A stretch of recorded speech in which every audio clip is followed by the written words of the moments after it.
Darn wholesalers. So the balance is 183. They're asking 197. That's 14 grand. So a wholesaler said, hey, I'll give you 14 grand and it's up to it. Not knowing the numbers aren't there. And now here we are, they're terminating when this guy is supposed to buy a house. So wholesalers, I've said this before, by all means, wholesale everything. Wholesale value, wholesale properties, wholesale sub twos. But what I hate all the time is wasting the seller's time, and that's what someone did. And here I come, say, hey man, I know he said 14 grand, but I'm giving you 0. And by the likes of it, I'm assuming they're probably gonna say yes. That's how you turn up the hustle.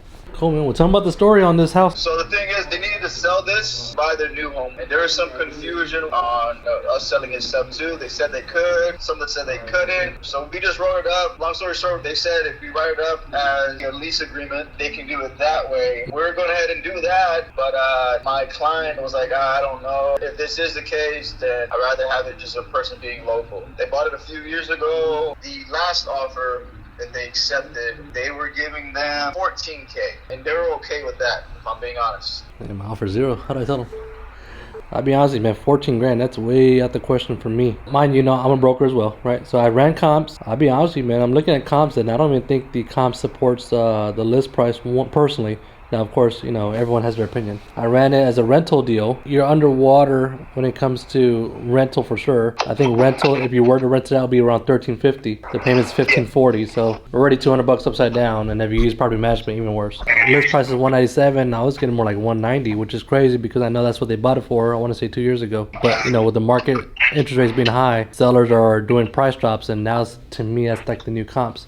You're right. I mean, if we did this deal traditionally, they're going to be upside down. So when it comes to the builder, right, some builders will say yes, some builders will say no. I've had luck with doing a sub 2 with the seller, and they went to go apply with a builder, and the builder said, yeah, we'll take it. It just depends on the loan officer. Now, the second part, what we can do is I can lease it from the seller, right? So the seller will have a lease in place. It would be more like a lease option, to be honest with you. The seller will have a lease from me. Hey, my name is Mike. Your name is Roger. I'm going to lease this house from you, Roger, for X amount of dollars, and it'll be a signed, executed lease that he'll show to the lender, so the lender can use that as the DTI of a wash of the DTI, and hopefully that would help out with the closing. And that does. Once we close that, then I execute the sub 2. So the way to structure would just be to write the lease agreement, so go wash away the debt. Exactly. Which a lot of people don't, for some reason, think of that, especially when I deal with a lot of other realtors. So you're already headed in that right direction is what you were telling me. So that's exactly the case, man. I'm cool with the house, even though the rentals are upside down, but I will tell you, I am not cool with 14 grand, man. To be honest with you, my first initial intent was 0. Yeah, let me speak with them. I would also tell you this too, to be honest with you, man. The balance is 183. We're asking 197. That's 14 grand. The person that you were dealing with, I'm assuming it was probably from Arizona or California, and they said, hey, we'll give you 14 grand because you owe 183 and you want 197. What happened is they were probably trying to wholesale the sub 2 transaction for higher than 14 grand, and they realized, oh, we can't do that because numbers are off, and now they're